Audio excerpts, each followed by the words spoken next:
we're going to fix something for you. We're going to explain something to you, because I've had people say to me, I don't quite understand this WRJM. So I brought the guy in who can describe it to you. He's the regional president of Civic Media. He's also our vice president, general manager. He does evenings here at the station. And I think if you spill something, he'll clean it up too, right? I'll try, yeah. I can't bend over like I used to, but I can still use a mop. He'll clean the carpets, he'll do all that kind of stuff. Right. Okay, so recently, Civic Media bought 1290 AM and 107.3 FM in Milwaukee. Yeah. But they had different letters you've been hearing in the legal ID, WZTI, right, which didn't mean anything to anybody listening to the station. Then you came up with an idea. Let's describe it. Well, we are playing WRJN on 1290 AM, the old WZTI in Milwaukee. But because it's everything we do on WRJN, it was just confusing to call it something else. Yes, it's a new frequency. It's exactly the same thing you hear on 1400 and 99.9. But if you're driving north of the Racine-Milwaukee County line, you can now hear us on 1290 all the way up past Sheboygan into Fond du Lac. I listened in downtown Green Bay a few weeks ago. So you were extending the coverage of WRJN, basically. But it's a different radio station, so legally it needs different call letters. It just made sense to, if we're doing all the same local news and music and timeless hits and stuff, to call it something that sounded close. So we changed the name of WZTI to WRJM, just one step up from WRJN, or one step back, I guess. So yes, the other choice was WRGN. That was another one, too. Yeah, it didn't have the same ring. Right, yeah. I think the N and M sounded good together. It was more aesthetics than anything.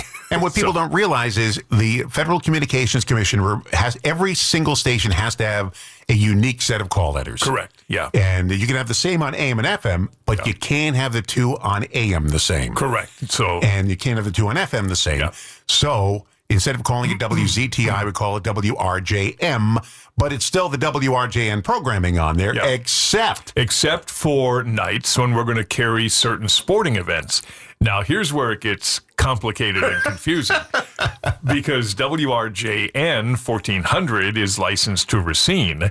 We're the Brewers affiliate that covers Racine and Kenosha, but there's a station in Milwaukee that carries the Brewers as their flagship, so we can't broadcast the Brewers from a Milwaukee-based signal, meaning 1290 has to be separate during Brewer games. So rather than just track music, we're going to let the Racine Raiders take over 1290 during all of their games this year, and that way we don't have to preempt a Brewers game. We will get every Raiders game on schedule. The signal covers all of Racine and Kenosha, so it's not a problem hearing it. But now we get to cover not only the Brewers and the Raiders, and when the Packers start playing, we'll have the same thing if we have conflicts with high school sports and stuff like that.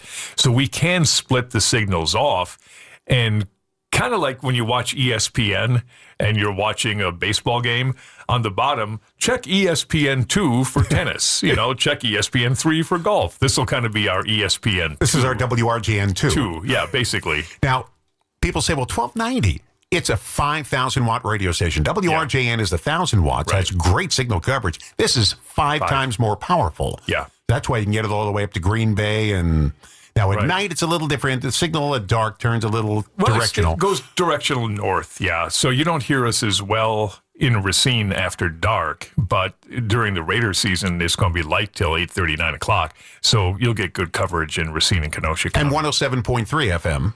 That'll also cover most of Racine County. And that's in Milwaukee as well. Yeah.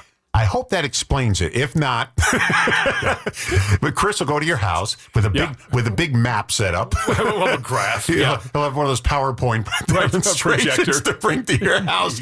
Well, that's good. And we're going to podcast this. So if people say, well, I didn't quite understand it.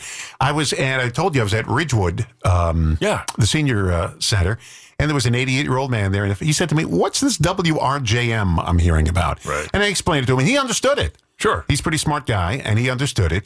But I think we had to explain it to people. Yeah. And tell them what it was. Yeah, I'm glad you did. It's a little confusing. It's unusual to do this, but, for us to extend Racine's reach is essentially what we're doing. Okay, quick review.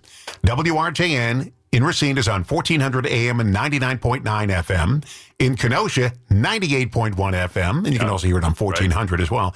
And in Milwaukee, it's WRJM, 1290 AM, 107.3 FM. But it's the same station as us. It's, exactly. It's just, simulcast. doesn't make a difference. Everything is simulcast. Yeah. All right. Got that explained. I can go home and rest now. All right. Good for you. Thanks, Chris. All right. Thanks, Don. You bet.